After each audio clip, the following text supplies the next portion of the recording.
Dans cette vidéo, nous allons parler des vérités, des faits les plus brusques, des lois universelles qui ne peuvent pas changer. Ceux qui les ont respectées ne se plaignent pas. Faire le contraire de ces règles, c'est vouloir la tempête. Les 5 étapes d'une bonne éducation. 1. L'éducation morale. Une bonne éducation commence par le comportement de l'éducateur, pas par ses paroles.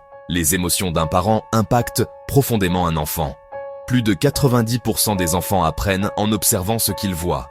Les autres sont des exceptions, des explorateurs nés. Quand un enfant fait une erreur, beaucoup de parents lui apprennent involontairement l'impolitesse, les insultes ou la frustration. Pourquoi insulter quelqu'un qui ne vous a jamais insulté? En faisant cela, vous lui donnez l'autorisation de faire pareil. Vous construisez un respect basé sur la peur.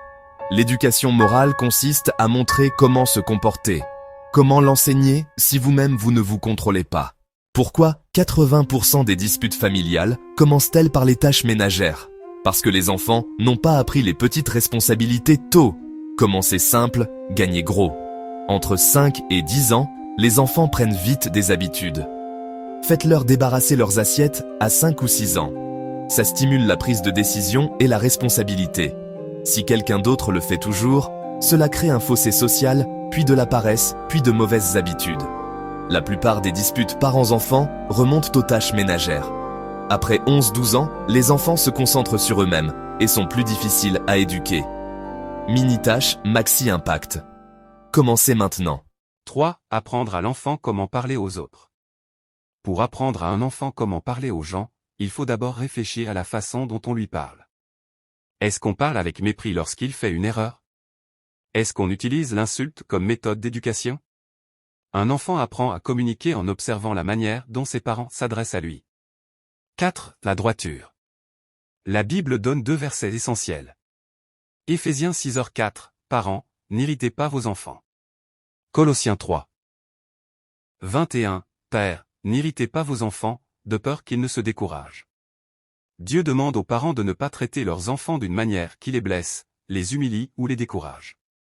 Quand un enfant est écrasé, insulté, frappé sans raison, comparé ou humilié, il perd confiance, il se ferme, il se rebelle, ou il se détruit intérieurement.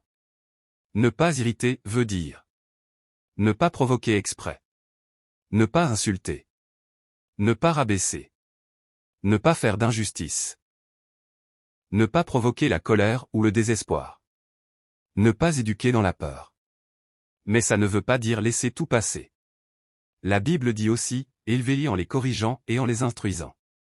Donc, corriger égale oui. Instruire égale oui. Fixer des limites égale oui. Briser l'enfant psychologiquement égale non. Le but? Élever un enfant avec fermeté plus amour, jamais avec violence, humiliation ou mépris. C'est cela, la droiture. 5. Les émotions négatives et le manque d'éléments. Les émotions négatives et le manque de repères à un certain âge conduisent au mal éduqué. La mauvaise éducation est un choix volontaire, être mal éduqué vient d'un manque d'éléments, de conseils ou d'exemples qu'on n'a pas reçus.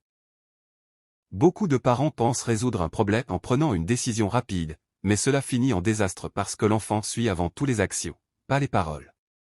Un enfant enregistre plus ce qu'il voit que ce qu'il entend. Voilà, le secret de certaines lois universelles.